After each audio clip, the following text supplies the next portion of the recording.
Welcome to StoryNews English.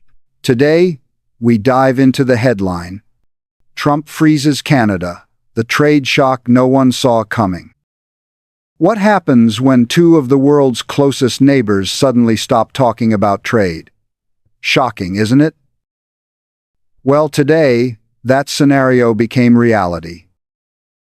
President Donald Trump has announced that he is ending trade talks with Canada, a move that has stunned economists, business leaders, and everyday citizens on both sides of the border.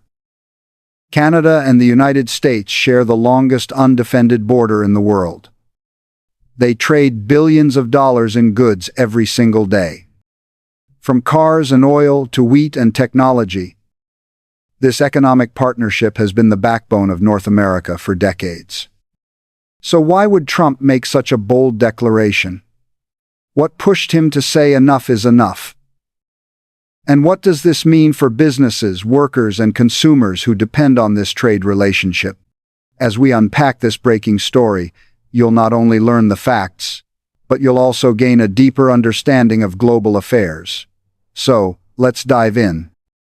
Earlier today, Donald Trump made headlines during a live interview with a major U.S. news network. When asked about ongoing trade negotiations with Canada, he responded with a firm statement: "We are ending those talks. Canada has not been fair to the United States, and we're not going to continue under these terms." This announcement immediately sparked speculation. The U.S.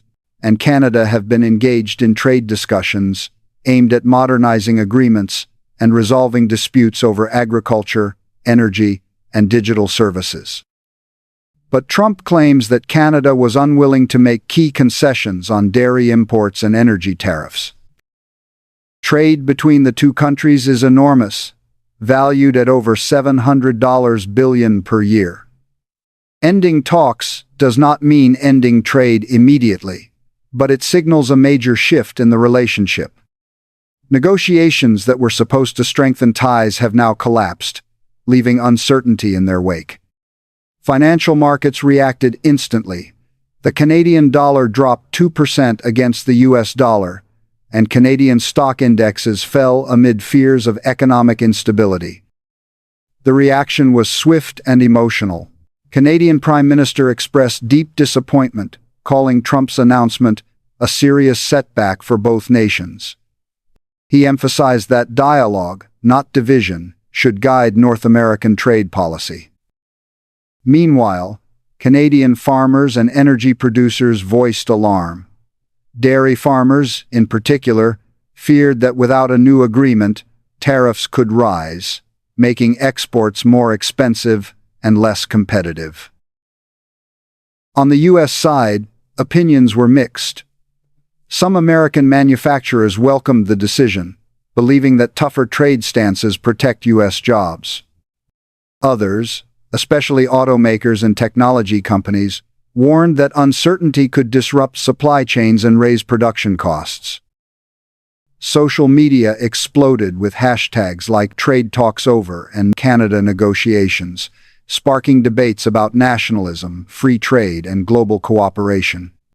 International observers, including the European Union and the World Trade Organization, urged both countries to return to the negotiating table, warning that prolonged tension could harm the global economy.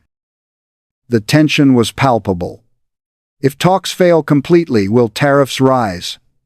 Will Canada seek new partners like the EU or China? The world is watching. The consequences of ending trade talks are far-reaching. Economically, both countries stand to lose. Canada relies heavily on the U.S. As its largest export market, nearly 75% of Canadian exports go south of the border. Without updated agreements, industries like automotive, agriculture, and energy could face major disruptions. For American businesses, uncertainty is equally dangerous. Many U.S. companies depend on Canadian raw materials, from lumber to oil. If tariffs return or negotiations collapse completely, costs could rise, affecting everything from housing prices to gasoline. The civil impact is also significant. Cross-border communities, those who live near the border and depend on trade, may feel the strain first. Jobs connected to logistics, trucking, and manufacturing are most vulnerable. Politically, this move sends a strong message. It reflects a shift toward economic nationalism and away from long-standing global trade norms. The U.S. and Canada have been allies for over a century, sharing not just trade but military and cultural ties. Now, their relationship faces its biggest test in decades. The ripple effect extends worldwide. Other countries may rethink their trade strategies, fearing similar outcomes. Could this be the beginning of a broader trend, where nations prioritize sovereignty over cooperation? Or is it simply a negotiation tactic? From a global perspective, this decision raises fundamental questions about the future of international trade. For decades, globalization has been the driving force of economic growth, connecting markets and creating interdependence. But now, we see signs of fragmentation. European leaders called the decision unfortunate, urging the US and Canada to resume talks. China, on the other hand, saw an opportunity, perhaps offering Canada alternative trade deals that reduce dependence on the US. This could reshape alliances and alter the balance of power in global trade. For businesses and workers, the uncertainty is real. Will prices go up? Will jobs disappear? And for ordinary people like you and me, what does this mean for the cost of groceries, cars, or even travel? As global citizens, here's a question to think about. Is this the beginning of an era where trade becomes a weapon in political battles? Or will diplomacy prevail, bringing countries back to the negotiating table? Let us know what you think in the comments. Today's story isn't just about trade. It's about trust, negotiation, and the changing nature of global relationships. When Trump announced the end of trade talks with Canada, it signaled more than a policy shift. It revealed how fragile even the strongest partnerships can be in a world driven by politics and power. As we reflect on this, remember, news is more than headlines.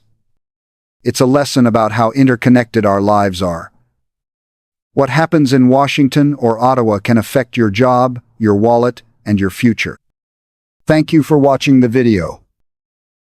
If you enjoyed this journey through history, politics, and economics, hit that subscribe button for more stories that sharpen your English and expand your mind. Because here at StoryNews English, we believe that learning the world's stories is the first step to shaping its future. Thank you for watching the video. I wish you good health, happiness, and prosperity.